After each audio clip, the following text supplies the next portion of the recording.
जी हाँ नाज़रीन, drama serial Chaalbaaz की नेक्स्ट आने वाली एपिसोड में आप देखेंगे कि इनाया परेशान हो जाती है और सोचती है कि अगर ईशा सब कुछ जानती है मेरे और शायान के बारे में तो ये अब तक चुप क्यों है।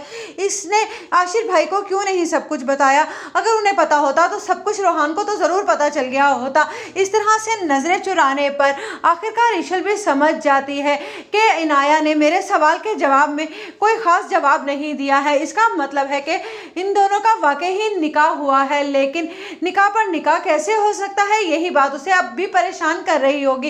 उधर आप देखेंगे कि जब आती है इनाया के पास आयजा और कहती है देख लिया ना कि तुम्हारी बहन ही तुम्हारी ढारस बन सकती है।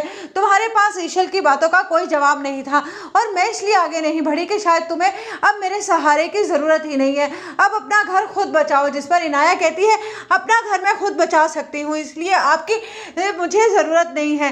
ये सारे आग आप ही की लगाई हुई है। आप जानती हैं अगर डूबी मैं तो बचेंगी आप भी नहीं, क्योंकि सब कुछ सच छुपाने में आप ही का सबसे बड़ा हाथ है। और मैं जानती हूँ कि असद भाई को झूठ से नफरत भी बहुत ज़्यादा है और इस घर में उनके मर्जी के खिलाफ तो कोई पत्ता भी नहीं हिलता। ये जो आपका राजपाट है ना, ये सिर्फ और सिर्फ उनकी शय पर है, वरना आप कुछ भी नहीं है। उधर आप देखेंगे कि जब इनाया अपने तायाबू के पास जाती है और कहती है तायाबू मैंने आपको बताया था ना ईशल भाभी के बारे में कि उनके घर से इस तरह से अटैची आया था और उस वक्त आपने बात को इग्नोर कर दिया था और कहा था कि अगर असद को और आयजा को ये बात पसंद नहीं है तो अच्छी बात है।